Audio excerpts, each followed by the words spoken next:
All right, Buff Nation. We got some more transfer portal departures coming from the trenches. Y'all be sure to come in here, cope with me. Come on now. Be sure to smash that like, subscribe if you haven't. We're on our way to 15K world domination. Who would have thought that? Can we reach 15K before Colorado hires a new wide receivers coach? We'll have to see. But let's go ahead and get to the news as I'm pulling this up. Shout out to Big Mike in the comments. Shout out to Kalshi supporting the channel. Use that promo code DTB for a $10 match when you deposit 10, and let's make some moolah together, baby. But we'll take a look at some fun things I'm taking a look at on Kalshi later on. Let's get to the meat and potatoes of today's show. As you can see in the title of the video, courtesy of On3 Hayes Fawcett, Colorado true freshman offensive tackle Carde Smith plans to enter the transfer portal. The 6'6", 310-pound offensive tackle will have 4 years of eligibility left. Was the second highest rated recruit in Colorado's 25 class per Rivals. And just before that, we saw that defensive lineman, Brandon Davis-Swain, plans to enter the transfer portal. This season, he totaled 15 tackles, 1.5 sacks, a forced fumble, and a PD. He'll have 3 years of eligibility remaining. But when I was looking at this, I saw, well, PFF, yeah, you know, their stats, they're whatever. But PFF had him for like 10 tackles this year. Not that really, matters too much. But first off, gotta say, this sucks to lose young players, especially in the trenches, that need to be developed, man. That's how I feel about it. Like, okay, not many of these guys are likely to be starters their true freshman year, maybe even not their redshirt freshman year, but you hope to have them here and to develop them so that they can be starters in year 3. Now, I will say, Brandon Davis-Swain, I think that this was kind of surprising, but in retrospect, looking back, he was a starter here this year that I don't really feel like, on a good defense, he would have been a starter. And man, I don't know. So part of me wonders if we were playing him out of position a little bit more, at defensive tackle. I think he could be kind of more of a traditional defensive end. But at 6'4", 290, did not grade all that well. 59 overall in the run defense, 62.2 in the pass rush. Hey, that's at least, something respectable. But 10 total pressures PFF had him for: a sack, 5 hits, 4 quarterback hurries, 10 tackles, 4 missed tackles with a 28.6 percentage, and didn't play, all 12 games throughout the regular season. Struggled with some injuries, but a guy that, what do I gotta say, man? This is a 3-9 team. I said this yesterday. There's not going to be a lot of guys that I'm going to be brokenhearted over losing to the portal when we're a 3-9 football team. Tawfiq Byard was one of the few guys that that just really sucks to see go, and Omarion maybe just below that. But as long as we keep Jordan Seaton and Julian Lewis, who posted a great photo, just reaffirming his commitment to the Buff, so that's great. So all you guys loving to get in the comments about Julian Lewis, you can check that out. Yeah, you're hoping we can go and get some more defensive linemen that are upgrades over the starters that we had last year, because guys, we are in some trouble. Now, we can't do anything about this till January. We'll see how we address this, but until we get official rulings on Tavian Coleman and Gabriel Lightfoot, sorry, my marker isn't working right now, you can see on the defensive line, we have one guy remaining right now, and that's Christian Hudson, who's going to be going into his redshirt freshman year. If we can get Tavian Coleman and Gabriel Lightfoot back, that's wonderful. I don't think any of these other guys have the opportunity to come back, but we're going to have to essentially rebuild the entire defensive line from scratch. That's not ideal at all. But let's see what we can do, because none of these guys were that great. Does that have to do with Warren Sapp and Domata Peko a little bit? I think it does. Some people don't want to hear that, but yeah, our defensive line was so thin to the point where we were playing Nikhil Webb-Walker and Quincy Wiggins at like the 3 tech at certain points, which they're not that. We do have London Merritt and Alexander McPherson right now. I'm really hoping that they stick around. But this is going to be a totally new defensive front this year, pretty much, aside from maybe 2-3 guys. We got our work cut out for us in the transfer portal. And this is also a reason, guys, dude, why you recruit more than like 12 guys every year. Because half of your freshman class, or, maybe in good cases, a third, 33% of your high school class is going to turn over, over the next couple of years, right? 50% of them. It's a numbers game. It doesn't matter how many you recruit. You're going to lose, 30, 50%, maybe even more if you really suck. So that's why you need to be bringing in 20 plus high school freshmen every single year, because in 2 years, at the latest 3, when those guys are ready to start contributing in meaningful ways, you have your core. You already know that those guys are culture fits.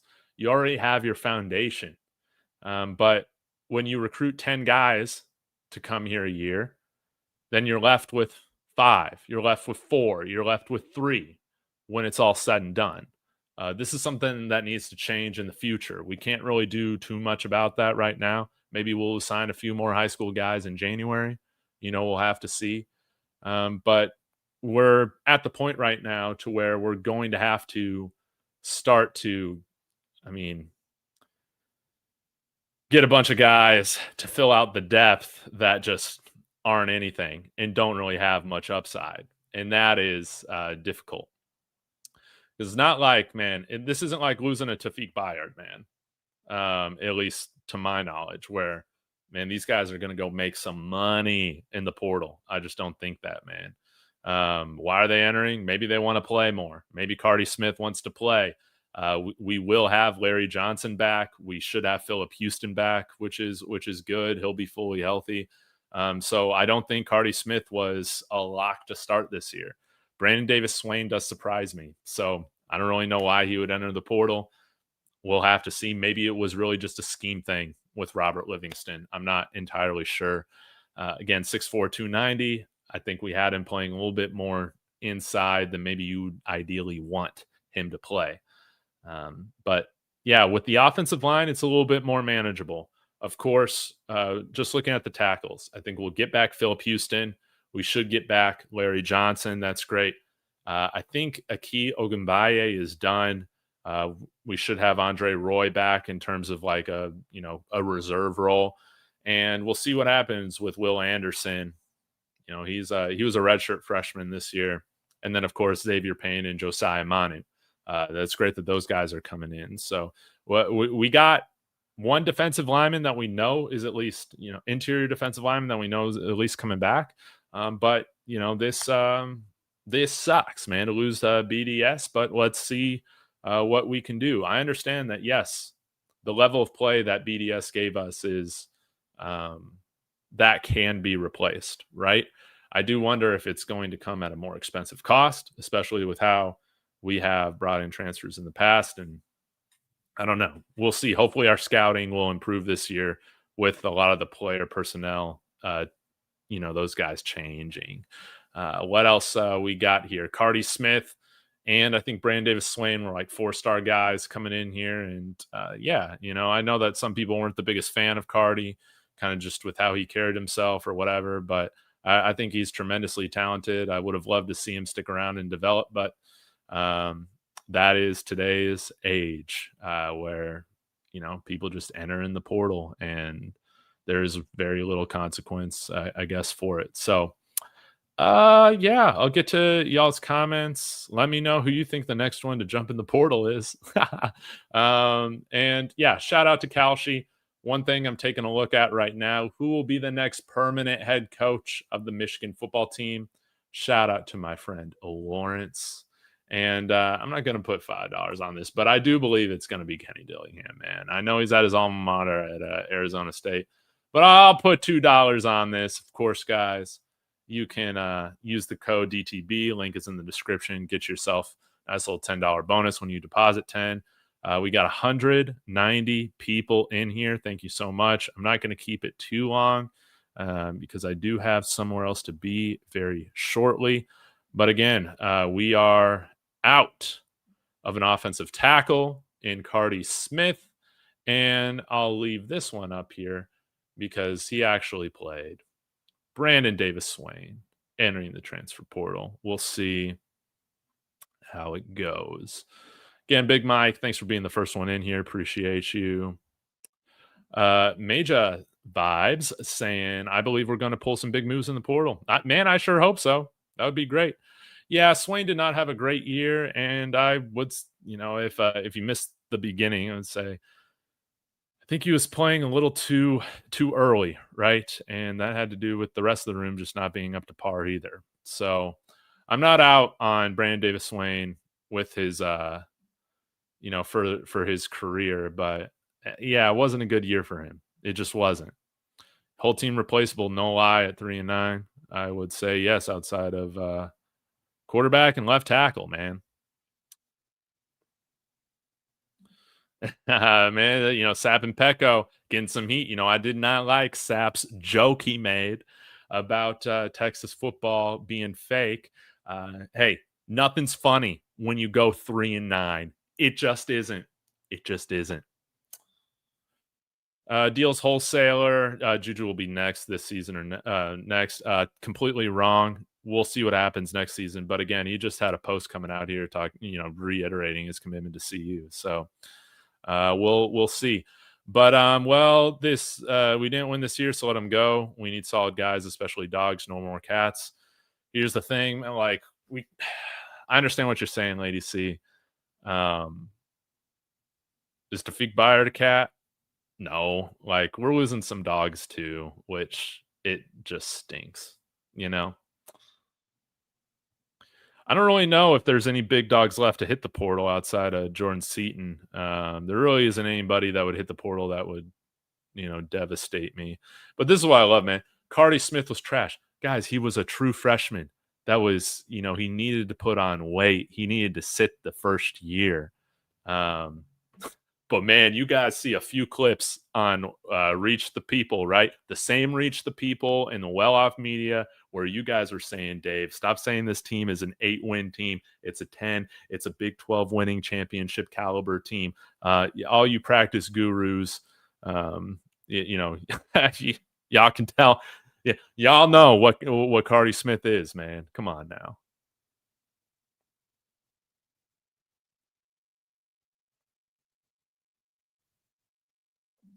Facts. Makes zero sense only to go for 12 to 15 freshmen when other programs sign 25 to 38 every year. Yeah, and it's a numbers game. Again, your hope is that you keep 50% of those guys the next, 2 seasons, and then you got some real culture fits, leaders, ball players.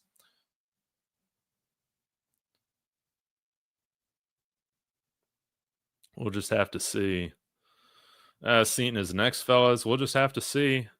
Fire Coach Livingston, start over fresh. I wouldn't be opposed to that, but that move should have already been made if it was going to happen. We got to change the recruiting strategy. Again, we'll see. Maybe in January we can get some Louis, but we're losing some of the Louis we were celebrating over 2 years ago. We'll have to see.